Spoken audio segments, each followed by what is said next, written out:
Okay, I'm just getting set up, guys. I think I'm back on.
Alright guys, I'm just getting set up. Man, here's the thing guys. I'm not gonna lie to you.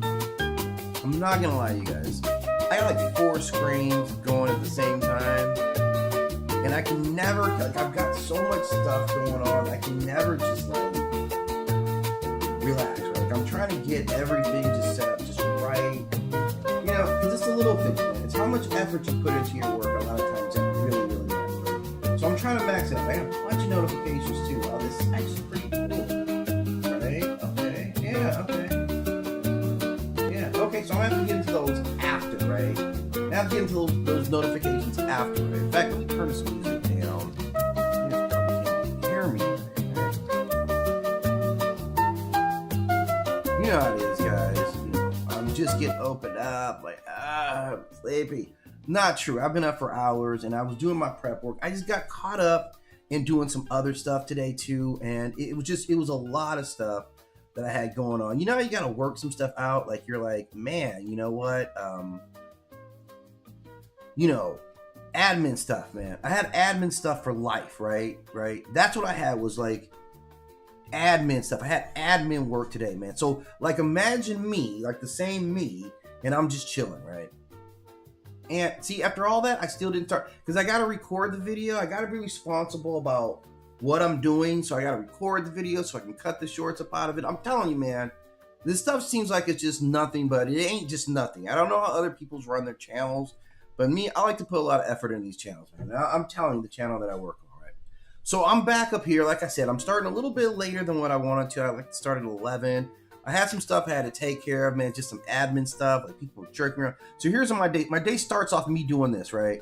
Dear stuffed shirts at Ritz Crackers. That's how my day started off, man. That was me, like, writing a Ritz Cracker. Like, and Ritz Cracker, man, these guys are always messing with me, man. So that's what I did. I was on the phone earlier doing some setup stuff and kind of dealing with Ritz Cracker. So we're dealing with Ritz Cracker, but now I'm back here. And I'm back here, happily back here, to be in this space with you guys here right now. And let me get this back set up because I know I was missing comments yesterday. I can't do that either, right? Okay, so I'm watching my comments. Everybody's in. I'm locked in. Okay, so the reason that we are gathered here today is, of course, we're going to talk about some mythology, right? Like I've been telling you guys, I am essentially like the Leon Phelps of mythology online, right? I am here for your mythological queries, right? And even if you don't ask questions, I'm going to be here anyway. I think you guys are seeing that already, right? And I'm going to show up every day, no matter what.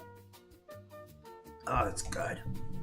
So today, I thought I had an interesting query for you today, right? I've talked about anger. I talked about entropy. I talked about all these things. But I hadn't talked about intelligence, right? I hadn't talked about, like, the smartest gods. And these are 3 here. I think this is kind of a doozy. Man, I feel like this is disrespectful. Okay, move my MythLab up there. I like Odin in the shot, right? But obviously, I want me in the shot too, right? Like I want us all to be here with my logo. So for this one, I want to talk about the deities who I think are the most intelligent, or I've seen. And this isn't all the deities, but this is my top 3. These are my hot 3 right here because I know. And there's going to be some that are going to add to it. Like if I left your favorite deity out of the smart pack, we can probably do another one, right? But these are the three that I want to focus on, and they're all very, very different. Like, these are three kind of forces that stabilize, you know, their respective worlds. Each one of them is uniquely important, and I'm going to explain why. But we're talking about Thoth, obviously the ibis bird that we see seated up over here, right? Oops, from the wrong way. Then we're at dead center, we have Odin, the all-father of, Asgard, Norse beliefs. And then we have Athena, and Athena's kind of special, even among this group, right? She is, she came out of the box, like she's born from Zeus's head. Like she pops out of Zeus's head. Literally, that's how she comes into the world. So I feel like I feel like she is the intelligence of Zeus. I feel like she was a metaphor for that. But we'll get into it. So we have these three different types of intelligence, and they all move about it differently. Each one of these guys goes about being the smartest one in the room in a very different way, and they all benefit us in a very different way.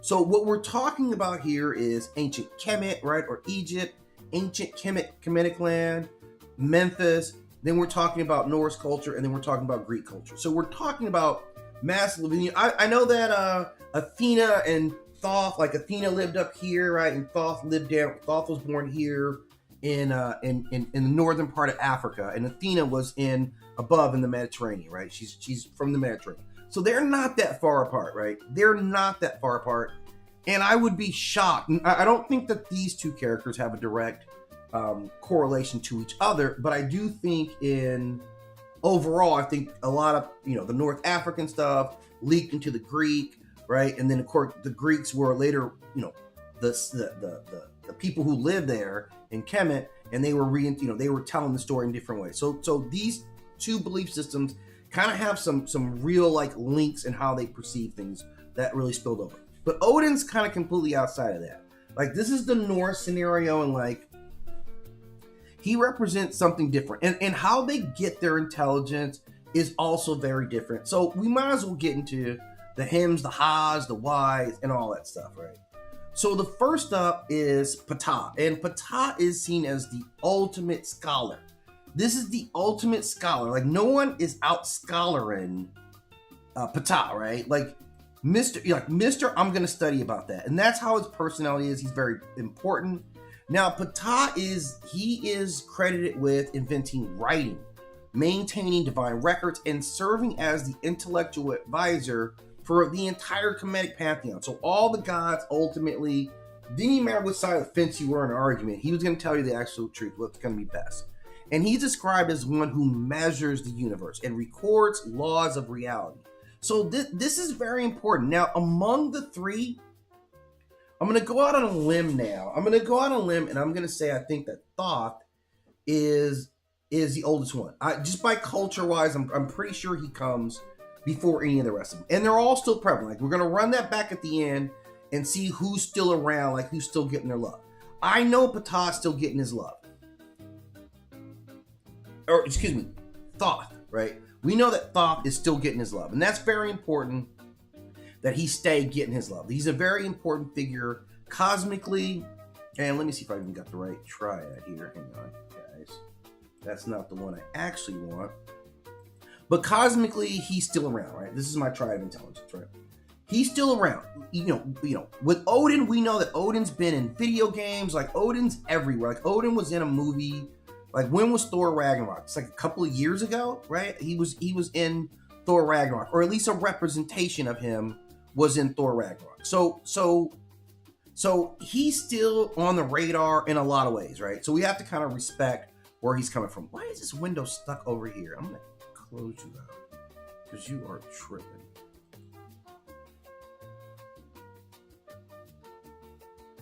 I'm sorry. I'm just trying to figure this out. One of my windows is acting all like stupid and it's messing up my entire flow. Okay, so I'm gonna have to work with this one here, right? Because I don't want to stop midstream. So when we start talking about Thoth, this is the guy who builds through thought. So right off the bat, right, we understand that he's going to be very different than almost anyone else. Like, his name like speaks to it. This is a guy who, who created in his heart. He created. This is where he thought intelligence came from at this time, and maybe it does, right? I don't know. Maybe. He thought it came from your heart, and then he spoke it, and that's what brought everything to life, right? He is the one that brings about, divine order. That's fundamentally who he is. So when we talk about him, we have to talk about that creation part. This is a guy like what Thoth is he recognizes, or he understands the absolute mechanics of creation, of the universe. If anyone could tell you like how stuff works, it's this guy. It's absolutely Thoth. There's no question about it at all, right? He's there. He is the back end because he created the back end, right? He's the guy, like, this is like the Wizard of Oz, like the wizard, like he's got all the wizard skills, right? All right, man, what the hell is going on here? Anyway, so I wanted to bring up my notes here. So again, this is Thoth. He's also known as Jehudi. Hey, Sierra, yes, thank you. Yes, Tahuti. Man, you're right on point there. So he's also known as the Hootie, and he is sometimes called He of the Ibis, which is very important, right? Being of the Ibis, and that's the Ibis bird representation, although he's connected to like the baboon as well. And we'll talk about that, right? We'll talk about him in the baboon representation. But he is all about wisdom, writing, cosmic measurement, and intellectual order. I'm feeling pretty good today. Like I was explaining to everyone, I had to do some admin stuff, like some life admin stuff early, but I'm back now. Like I got that done, so now I can kind of focus on this and just kind of chill out, right? So I'm gonna chill out, and I'm thinking about what I want to eat after. I'm already thinking about that, right? So this is a guy who is Kemet 100%, the ibis bird man, the sacred ibis, or occasionally baboon, seated with like lunar symbolism. So this is who he is, like in a nutshell. Now, what does he do? He is the divine intellect of this Kemetic and Egyptian pantheon and the architect of knowledge itself. So this is a guy who is 100% all about let's learn stuff. So he governs writing, he governs math, he governs timekeeping, he governs sacred law, right? He governs all these things. So whereas Ptah, who I mentioned earlier, represents intellectual creation, Thoth kind of represents the intellectual like admin, right? Like we always associate Thoth with the library, like the great library. This is kind of how I see this guy, where you can ask him about anything, like anything. You're like, man, okay, I really want to know, like, Allen Iverson versus John Stockton, and he's gonna break down the differences between these guys and why they were better. And Stockton was actually a better pure point guard. But he would have that knowledge. You can ask him those things. You can ask him, like, why does the universe exist? And he's going to be able to explain why, or how the universe exists. So he functions at that. He is the inventor of writing and the Meta-Nechi system, right? Their system of, like, the what did they call it? It's the language of God. Like, the Meta-Nechi is like the language of God, or the language of nature. He writes in the language of nature. So when he is speaking it, like, and again, the speaking part, the tongue part, that goes back to spell casting, right? The language of God. It really is. Like they're telling you, if you speak this, I think it, and then I speak it, and I manifest creation. That's the whole idea behind, like, yeah, I'm gonna meditate, right? Like you're manifest. They tell you to manifest, speak it into existence. You speak life into people. So he's all on that. Like he's all about like speak it, do it, be it, however it is. He's like the OG. He's crazy about that stuff. So he also works as like the registrar's office, right? So if you're like, I was looking for a copy of my birth certificate. He's gonna be like, yeah, I got it, right? He has a copy of your birth certificate. He has a copy of your grade. He has your grades. He has all your grades. Even the bad years. He's got all your bad year grades. He has everything that's compiled because he's keeping track of everything. He's not just, the repository of knowledge. It's all knowledge, right? He is magical information. He is intellectual knowledge. He's all those things. And every night, you're not going to believe this, guys.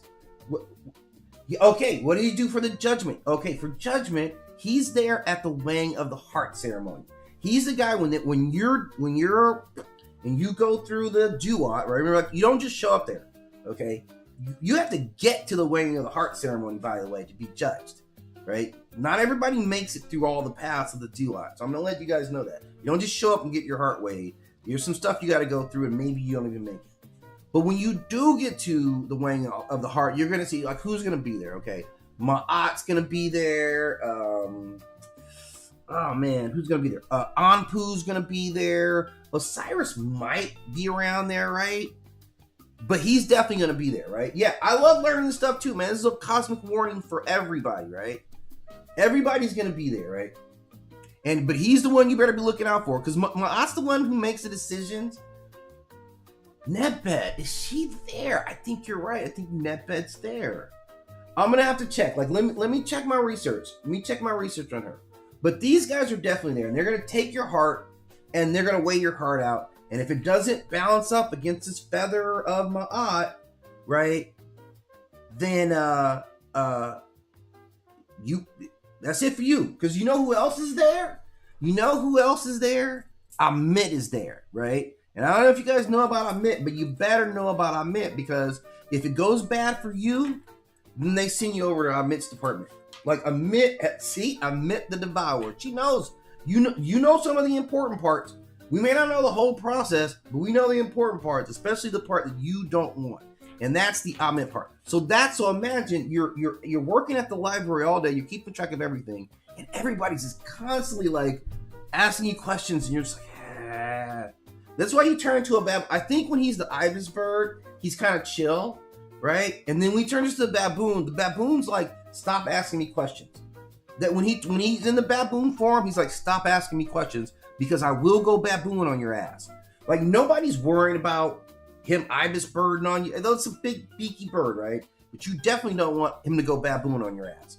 So those are his forms, and that's how he represents. And he's like, I'm the scribe of divine reality, not just stuff in books. It is divine reality. I'm the regulator of time and celestial cycles. This is the big clock, right? I am the custodian of sacred knowledge, which sometimes includes your grades from the 3rd grade, right? Your report card from the 3rd grade includes that, right? That write-up I got when I was working at Circuit City, all that stuff is in there, right? Adam Mayer, I used to work at Circuit City back in the day when Circuit City was the thing. And we got this new manager, right? And he like, Cat, what's up, Cat? Perfect timing, right? I'm about to launch into a weird story. But I used to work at Circuit City for you guys who are in the States. And we had this manager who came in, and he just wrote everything, right? He'd write all of us up. He'd find a reason to write. This is back in the day when you had to write stuff down, okay? So you had to write it down and put all our write-ups for everybody. I worked in the audio department, right? Wrote all of us up. So you had 2 write-ups on everybody. You needed a 3rd write-up, they could just fire you. So we all knew that, right? And so we were all like, man, he's got 2 write-ups on us. One of the homies went in there and broke into the file cabinet and stole everybody's write-up. Everyone's write-up, right? That's love. So nobody had a write-up anymore. But you know who's probably still got those write-ups? Thoth would have those things, because he keeps all that knowledge. Now, his primary influence has been very long in the Kemetic. He comes from Hermopolis, right? He is part of the Old Kingdom. By the Old Kingdom, he is already established as a divine scribe and a lunar deity by that time. By the Middle Kingdom, he's elevated to the master of writing and magical knowledge. By the New Kingdom time, he is now a major presence in the funerary text and the temple inscription, so he's everywhere. And by the late period, he's fully recognized as the cosmic creation and intellect governance. So this guy was a slow rise to power, but he was always the best guy for the job, and we know it. That's why we give him more stuff to do, right? Because we're like, yeah, just let Thoth do it. Just let Thoth do it. Again, let Thoth do it. And takes no days off.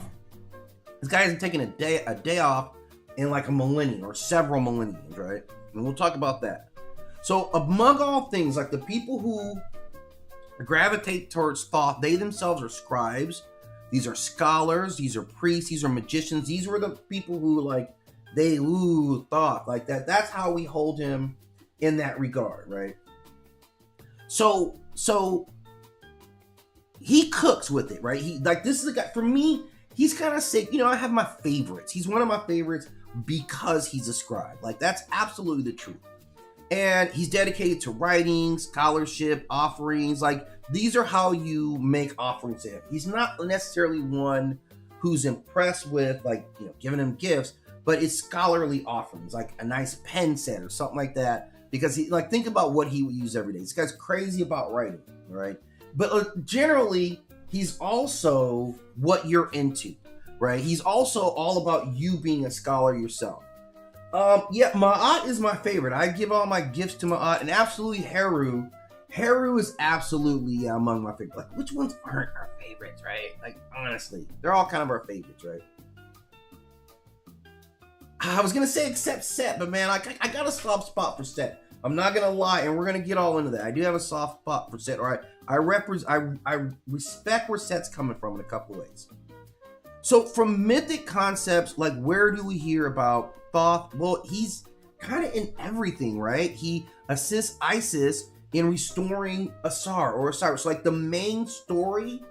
Now, Set or Isis, after he gets chopped up by Set, and man, okay. So anyway, he gets chopped up by Set. She goes and puts him back together.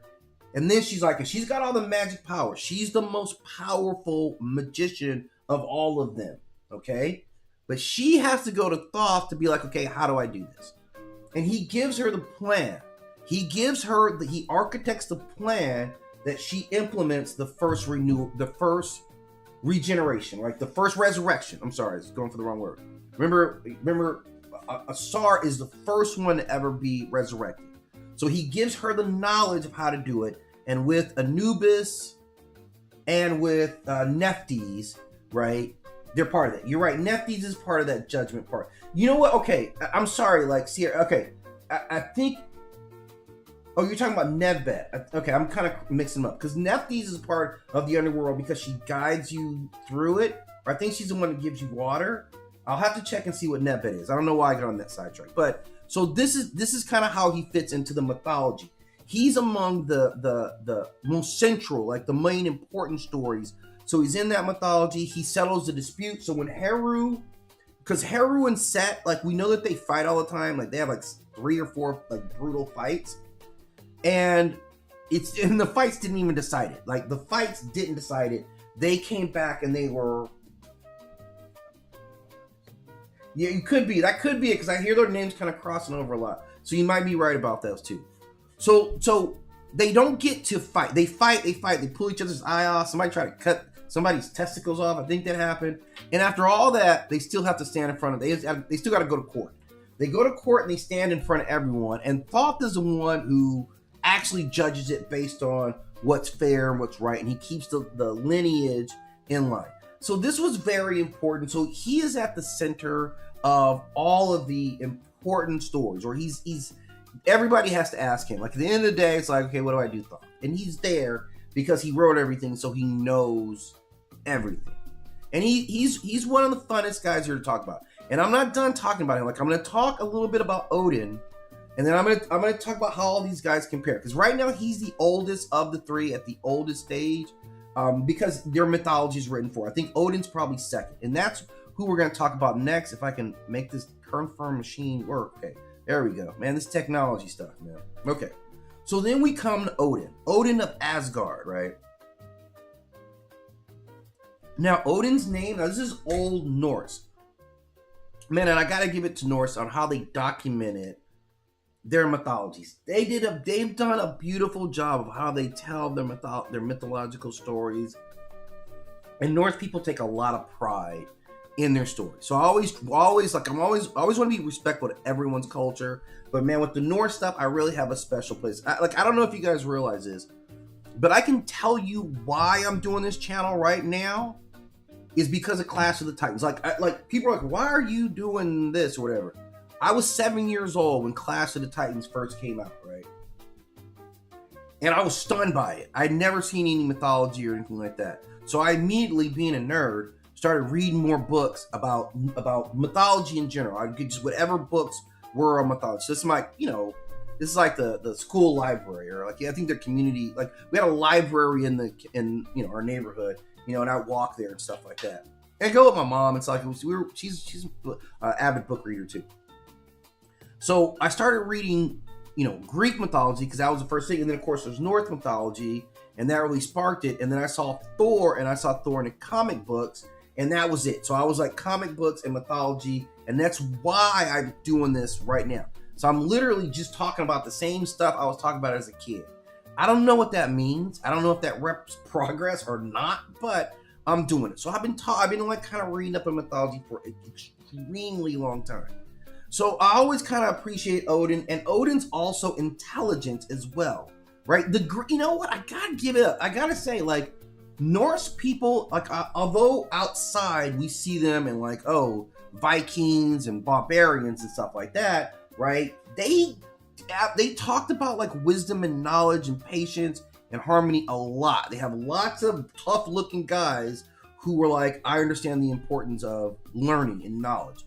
And that's what Odin represents right there, like at the highest level, right? And we're going to get into him because a lot about him is all about knowledge.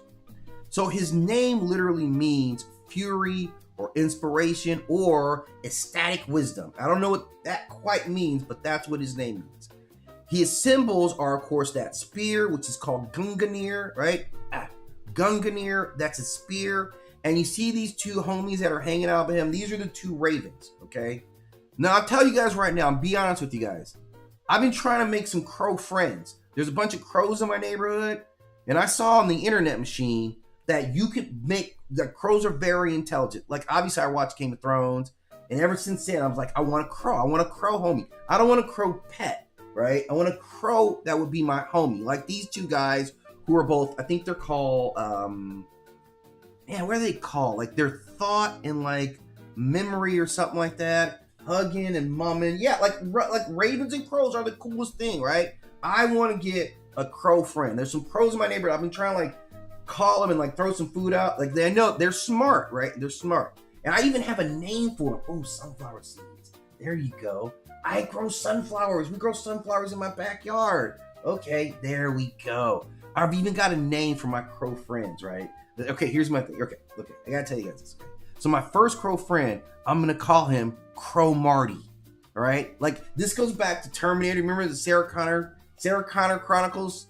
You know, Terminator Crow Marty is my favorite Terminator. So when I make my crow friend, I'm gonna call him Crow Marty. And then if I find another one, I'm gonna name him Crow Mellow. And then we find a female crow, I'm gonna name her Crow Misha. Right, so I got a whole crow lineup. As soon as I get that first crow, I'll be rolling here like Odin. He's got his ravens. I'll be like chilling with my two homies. Because what these guys do is they go out and they find knowledge for you. Like imagine that. This was like early like drones. They would go out to all the 9 worlds, right? So these crows could like fly within dimensions. And they would go out and then they come back and they'd be like, yeah, you need to watch out for this. This is what's going on over here, okay? So this is where the ravens come from, and they are all about knowledge. So his whole machine is about knowledge right now. This is what he's trying to gather all this information because he needed it to be a good king. This is what he was, a wise king. So he's not an institutional knowledge like Thoth is. His knowledge is pursued. And a lot of his pursuit of knowledge is through sacrifice, which is the reason that he only has one eye. He sacrifices his eye to gain knowledge. He sacrifices his eye to the well of wisdom, or I think it's Mirror's well. Goes to Mirror and he's like, I know that you got some knowledge in that well. Let me get up on that hand. Let me get a little taste, right? Like sprinkle me with some knowledge. And he's like, yeah, I'll sprinkle you all you want. You get a long sip. Drop your eye in there. He's like, what do you mean drop your eye in there? He's like, drop the eye in your head, take it out, and throw it in the well, and I'll let you get that knowledge. Okay. The thing with the eye was this. This is what I got out of the eye, because I was reading up on this, okay? The eye is symbolic, not just of sacrifice, but it means that once he gains this knowledge, he'll never see the world the same way again. That's essentially, like, the knowledge itself was going to change how you perceive the world. So he loses one eye, and that's symbolically knowing I will never see the world the way that I used to. That's what he gives up. So Odin, like, this guy, like, hangs himself. Like, he hung himself. He literally hung himself to gain knowledge. I don't know what that means. I'm not sure what that means. I didn't catch anything out of that part. But and then he travels. Like, one of his guys, one of his, like, forms that he rolls in is, like, this, like, traveling wizard, right? He, like, an old man who's broken down. He's like, yeah. Because he's trying to always pursue knowledge. So he's always, like, wandering off, not just to wander off, but he was always seeking to gain knowledge and to gain wisdom. He was the seeker of forbidden knowledge. And his history, so, this obviously goes way back to the Viking Age. So we're talking like, 700, 750, 793, something like that they came on scene. By this time, he's dominant in their, in their mythology. He's seen as the intellectual and the magical figure within Norse cosmology. So I wonder, I don't know if he's the most powerful at wielding magic, because he gets all the ruin spells, and it's weird because you don't typically associate magical power with males. Typically, magical power is seen through women, female expressions, which is why it's Aset is the most powerful. But in this one, I think he might be because he's deeply into the ruin spells. He's deeply into all that stuff, right? So this is kind of who he is. So before Christianity, before any of this stuff, there was of course the Prose Edda. That's not the Poetic Edda and the Prose Edda. You can still get those. I'll drop a link to those. You can get those at Amazon. It's great mythology. You can get some kind of cool mythology books on Amazon, and even Kindle. I have an Amazon account. I know, man, this Jeff Bezos is a total dick, but I love getting this steady flow of books so I can read, whatever. There's a lot of good books you can get just on your Amazon account. Now, I'll throw a link up there. But the Prose Edda and the Poetic Edda, I don't know myself. I can't tell you what the differences are between the two of them. The best I can say is one of them probably poetic. But both have been great sources of if you just love reading the mythology, there's some interesting stories in there. So Odin himself is still associated with warriors. He's still that, right? He's still the warrior, but he's more of a scholarly warrior, right? Not as scholarly as we would think of Thoth, because I think of Thoth as a giant kind of nerd, but he is a different type of intelligence. Now, what he represents in their belief system is that knowledge is gained through sacrifice, either time or, in his way, killing yourself. I would rather just give time, and it's acquired through experience and suffering. So he went out in the world and he experienced the world. He walked around the world of mortal men as a mortal to fully understand what it was like being down here, right? It was just great stories about who he is. He gets inspiration through the ecstasy that he gets from learning. That's a big jolt of it there, is this learning, he's yeah, this is it. I would do this all over again. He would still to this day hang himself from that tree to gain knowledge. He would not have changed it. And he does all these things primarily trying to figure out Ragnarok. So it becomes that knowledge also becomes kind of a curse for him, because now I know about the inevitability of what's going to happen to my people, because he can't stop Ragnarok, right? There's nothing that he can do to end Ragnarok. Now he in their mythology, he obviously appears at the highest level, right? He's at the core of it. He is the strategist of Ragnarok. He is the patron of poets and seers. He is the wanderer seeking knowledge. So we see this as an archetype repeatedly. He embodies this paradox that exists between knowing and fate, right? Because they still believe in fate. That's the whole thing. Ragnarok is fate. Ragnarok isn't punishment. Ragnarok isn't you guys did something wrong. Ragnarok is fate, that this is their cycle. So he's the one who has to accept that my end happens. That's actually the wisdom of Odin, that throughout all this, he understands that, okay, Ragnarok is inevitable. Even though he's been gathering warriors for this day, it's going to go down. If you want to check out a real cool, Ragnarok scenario, man, go and watch. I think it's called, it's a, what's that shit called? It's an animated, I think it's Thor versus the Hulk. And the reason I'm saying this is this happens during Ragnarok. Well, no, it actually doesn't. He's at the Odin sleep, but I don't know if the Odin sleep is actually real. Man, it feels like a Ragnarok kind of scenario, because they bring all the enemies of Asgard are at the gate. So better than the Ragnarok movie, by the way. Okay, so that's Odin, right? Obviously, still a very contemporary character. You're gonna find him. He'll be in Smite. He'll be in any of those games. Probably Empire of Ages. Odin's representation is cemented. He's locked in, right? He's never gonna have to worry about being on the outs. This guy will always get a check. That's how deep he is. I'd say along with Thoth, they're both highly figures. They're so central to their belief systems that the belief system would have to go away for them to ever diminish, right? Because you can't talk about Norse mythology and not talk about Odin. That's how central it is. And like I say, the descendants of that belief system, they keep it strong. They like living. Like I saw a woman who's like the great great I don't know how many greats of the guy who went around and collected all the stories. Like that's how.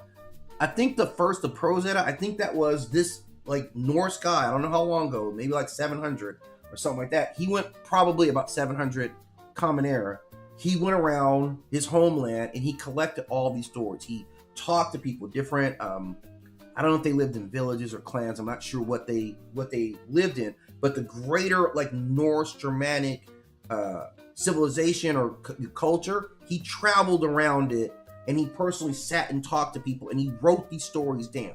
So we know who wrote their myth stories down, and because we know his great whatever granddaughter, and that's why I say like their history is very well preserved, so we can talk about it, and we still see like because he wrote this stuff down so well. Thoth would appreciate that, by the way, because he wrote this stuff down so well. We get Thor movies today. I have Thor #1, like Thor, not Thor #1. I have Thor's first annual, like the Marvel, the thick ass annual. I still have that. I've had it since I was 7 years old. It's in plastic and I keep it in the safe. I'm not joking, right? I have that. Okay. So without him writing this stuff down, I never have that comic book. I don't know if that matters or what that means, but it's the truth, right? Okay. So the next one up that I really got to give respect to, of course, is Athena. And Athena is more than just a baddie, right? She is absolutely more than a baddie and more than even just a warrior, right?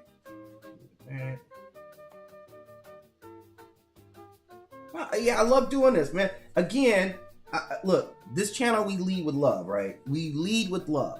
So I'm glad to be part of your rotation. And here's something I learned a long time ago. This is what was taught to me a long time ago. That sharing knowledge is the sincerest form of love. It's not even you're hot, right? It's just the sincerest form of like, I'm gonna put you up on game and you're gonna put me up on game. So sharing knowledge, that's a height of love for me. That's why I do it, because I love that process. Talking about stuff, steel sharpens steel. So Athena, man, she has a unique role in all this. And we're gonna talk about the differences between these two. I hope you're kind of seeing the differences between, my name is Kareem. You can call me Nine. Like 9 is the channel, so 9 is what people call me. Just the number 9. Like Leon, right? Yeah, I'm like a Leon. And I'll talk about why Leon's one of my favorite actors of all time. We're talking about Leon before we get out of here, if you're around for that. Okay. So, Athena, of course, we associate with the city of Athens, right? This is her primary worship place, right? And she, of course, is wisdom. She's strategy. Thank you so much. I spell it with 2 E's, so I'm EEM, but that's actually 100%. Like, I've met some guys who spell it that way, and it's always cool to meet another Korean because there ain't a million of us out there, right? So it's definitely a cool thing. Yes. So she is wisdom, strategic warfare, crafts, and civic intelligence. That's who she is. Now, her symbol is the owl, the olive tree, and the Aegis shield. And I think I talked about that shield as one of the most powerful relics. In fact, I did. I talked about that shield and why it exists, like what it actually represents. And she wills it, and I think it's sitting. I don't think that's it sitting behind her because it's supposed to have Medusa's face on it. So she wouldn't want to have Medusa's face like looking at us because you'll get jacked up. All of us. We already be stoned right now, right? And she is the armored goddess with the helmet, the spear, the shield. She is about that business, man. Athena is about the business of it. And she appears a lot of times in comic books and video games as that warrior with the shield and the spear, setting it off. And we see lots of variations of her over all types of comic books. She's been done over and over and over again. But we often lack the conversation that she's also smarter than everyone else. When it comes to strategy and war, she is smarter than everyone else. I think what she spills over into the comic book world is through Wonder Woman. Like, think about the representation of Wonder Woman, and Wonder Woman is not supposed to be her. She would be like Wonder Woman's like, well, damn, actually, this is Wonder Woman's sister, right? Like, let me check this. Let me check this out, right, guys? Okay, because I want to check on this. Okay, inside of DC's cosmology or cosmic world, is Wonder Woman the sister of Athena? Because Zeus is her father as well. Like, I think that's where she would be positioned at. That Diana of Themyscira, I believe, should be Athena's kid sister. Like, if I'm right about that. Let me see. I'm just checking on with the Thank you. Yes, please come back. Yes, thank you. I'll be back, and thank you for stopping in as always, Sierra. Okay, so Athena, let's see. Athena is effectively Wonder Woman's half-sister, right? Per the DC version. And we see a lot of that you would learn from them, that you're in that same mold. In fact, the entire Themyscirians, right? The Amazonians, right? Of Themyscira, they are always like the very Athena-like in the way they go about their business. Their training, all those things are very, very Athena formatted. How they approach knowledge, how they work in strategy, their honor code. All those things are very much influenced by Athena, and I think we see that in the Themyscirians, like hardcore. Like, I don't think you can look at them. Let me see if I can see what can you? God damn it. Can you pull up an image of the Themyscirians in DC's comic, like the Amazonians, where Wonder Woman comes from? Because when I look at them and I look at their battle, obviously they're styled after the complete Greek mythology, accurately so, right? I think they did a great job with this one. Let me see if I can get a couple of images. Because the Themyscirians are no joke. Although I watched the Themyscirians take a beat down from Steppenwolf, man. I don't know what it was in. It must have been in one of the Justice League movies. Maybe it's like one of those last Justice League movies. No, I don't want you to create an image. No. I was looking. Just find one online. I just want to see an image of the Themyscirians online, like Wonder Woman's plan online, please. And start trying to generate an image for me, right?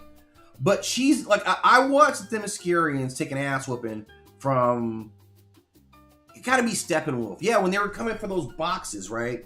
He comes to town and he wrecks shop, man. He beats all their asses. Like, all of them. He just slinging them around like it was nothing.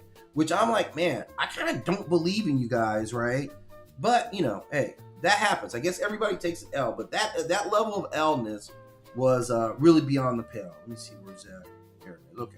So you can see, like, obviously they're keeping it with, the Greek styling, but all their armor is essentially Athena's armor. The helmet, like even like the armor, they're all 100%. Like, Wonder Woman stuff is actually different. Like, she's the one who's different, but she still fights with a shield and a sword a lot. And the other one, let's see. Let me see, because I talked about her yesterday. Let me find this image too, because this is another one, how this lineage is going down, and we need to keep sight of it. I'm telling you, I'm tracking all these comic books. This is how they're doing them here, right? Okay, this one, and when you see this one, you're like, yeah, he's 100% right, because it is. She's supposed to be of that line too, and let me use this one.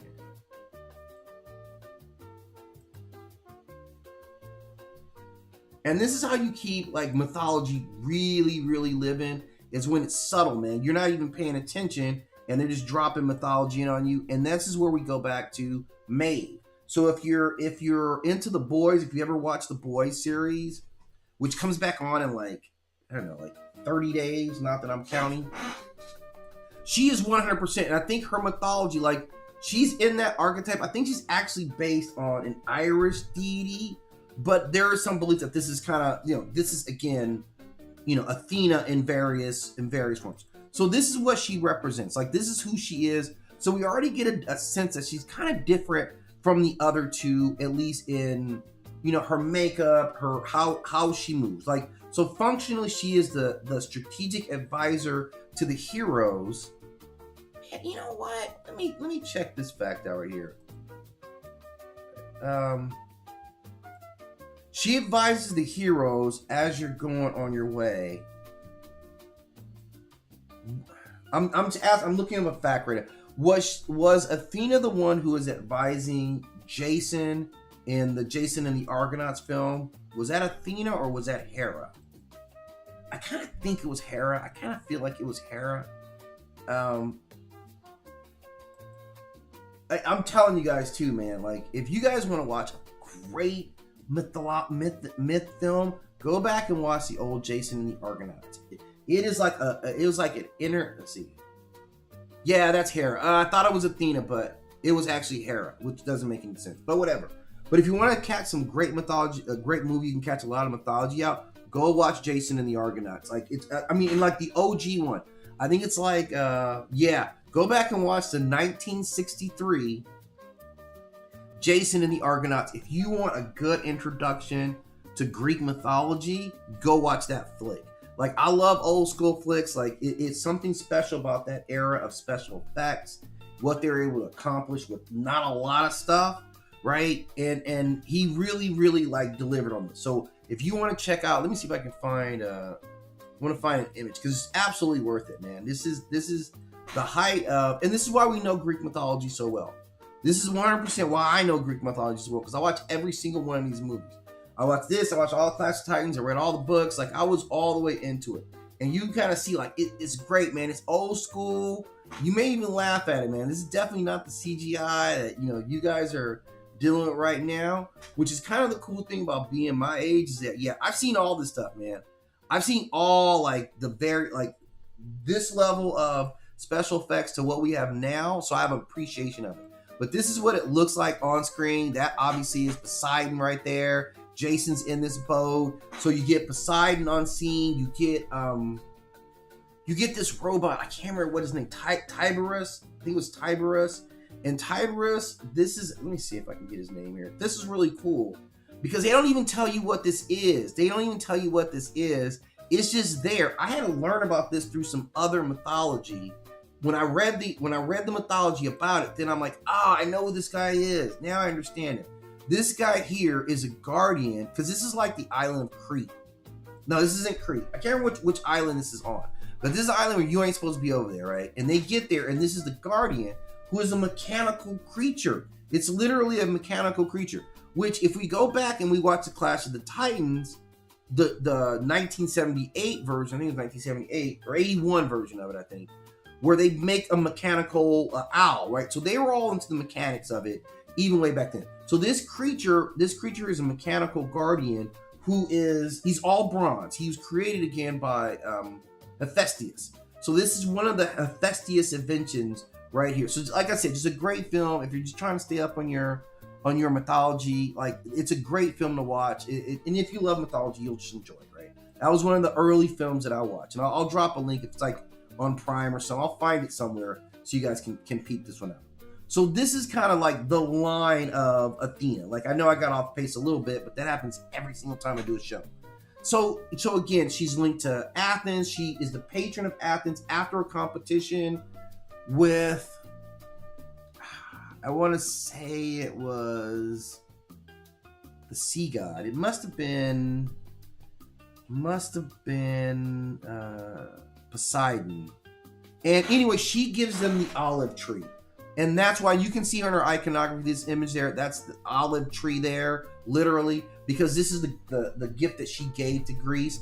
And because she gave Greece this olive tree, she becomes like the most beloved for Athens, which is a major city, obviously, and that carries the weight. And yes, Poseidon was pissed about it later. We'll talk about him being pissed about it. So she is still honored in their festivals, athletic competitions. She's linked to competition athletically as well, civic duties and civic celebrations, crafts, including textiles, crafted goods, military dedications. All that is linked to her because she is intelligent and she's a civic identity all in one. So she's structurally what keeps society around.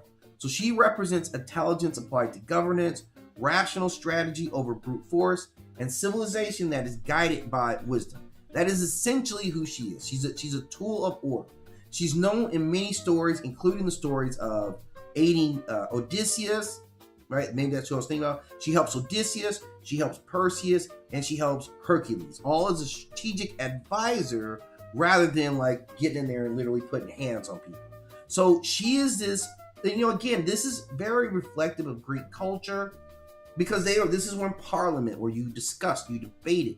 They were among the first people to really focus on philosophy and debate, and this is what she represented. So she prioritized like the civic order, governments being accountable to people, institutions working for the betterment of all of us, right? All debatable stuff. All debatable things about your government. Maybe you're the reason why I got a government that's out of control right now. But we have to appreciate what institutions were designed to do. So again, what we get is three very, very distinct types of intelligence. And here's the thing. I don't think these guys would hang out together at all. I don't think they'd even understand each other. If you put them all in a room, why you think, man, if I got three like great people in a room, the conversations are going to be amazing. Like, man, come on. If I got like Dave Chappelle and Richard Pryor and Eddie Murphy all in the room, you'd think it'd be the funniest session. And it probably would be. And sometimes you think if I get the three smartest guys together, they'd have some great conversation. But I don't think they would, because what they're relating to is so very different. Thoth is pure scholar, right? While he is obviously gifted with this knowledge, he still believes that scholarly pursuit is among the most important things. He is still the one who actively measures and records. The universe operates according to principles that can be understood, written, and preserved. That intelligence is a cosmic administration. That civilization reflects the belief that reality itself can be categorized and maintained through knowledge. So the ultimate librarian in his task about seeking knowledge and how he uses it. Odin himself is different. He is the seeker of knowledge. So he understands that knowledge is dangerous and often knowledge is hidden, that wisdom must be taken from the universe through sacrifice. He loses an eye and endures self-crucifixion. Literally has to be the only self-crucifixion ever written about on the world tree to access these ruins that will give him access to power. And that intelligence here is a revelation and transformative. Knowledge changes the seeker. Now, this is important. Again, I talked about why he loses his eye. If you talk about Lovecraftian mythology, like Cthulhu and all that, they also say that that knowledge will change you. You will not be the same after being exposed to the revelations of the sacred knowledge. In their world, you go crazy instantly. As soon as you start reading, you're like, before you put that first page down of the Necronomicon, you're already crazy. Odin simply said, I'm going to pull out my own eye or I'm going to hang myself. That's his sacrifice for getting this advanced knowledge. Now, Athena is very different than those guys as well, although I think her and Odin might be able to hang out because they have some more warrior spirit to them. But she is knowledge as a strategist. She seeks hidden wisdom. She uses intelligence to win conflicts and to guide heroes. So for her, intelligence is applied logic and tactical foresight. Extremely different from what Thoth would say knowledge is, or how he represents knowledge. So very different. He's going to note take everything. He's going to keep all the information correct. He's the ultimate bookkeeper for the cosmos. She is an active warrior. He is a seeker of knowledge. So these guys are all going about seeking or attaining or representing knowledge in three very, very distinct ways that all have equal importance. So I wanted to talk about these guys. This was an important triad for me that I wanted to put out because I kind of knew this would be a good one. This would be a good one here. So what I'm going to do, guys, I'm going to log off. It's time for me to order some food. I should have ordered it already, right? I didn't know how long it was going to go, but I should have ordered so that when I got done, I just my food's here. But I'm going to DoorDash it, so it should be good. But long story short, thank you guys for stopping in. Go check out the channel. I've got some new goodies I'm going to be giving you guys for my membership. I got one book that's available for you guys now. There's links to it on the previous videos, and I'll drop it in when I recut this up. You'll see those. as well. But as always, this is 9. I ask that you like, that you subscribe, share the channel with your friends. Definitely appreciate the support you guys have given me. As always, I'm here for your mythological queries, whatever they may be. We can definitely have some fun talking about mythology. Why does TikTok? Oh, I guess I'm not commenting very much. So TikTok always thinks I'm like not here. It's different than YouTube, and you kind of see that. So with that having said, guys, I'm going to get after it. Definitely appreciate you guys taking the time of your day to spend it with me. It's always appreciated. I'll be back later on to do another MythLab, probably closer to 4 or 5-ish. And then, of course, I'll be running some new mythology. I have some new mythology. So if you've been looking at or listening to the mythology streams, they're great to put on at night and just kind of chill out. I'll always load one up, and I'll leave it running on kind of a loop so you can just kind of chill, listen. It's done in a very calm, relaxing voice with just some ambient sound. So I really enjoy it. I think you guys will too. And I will be back when I have some more good mythology for you.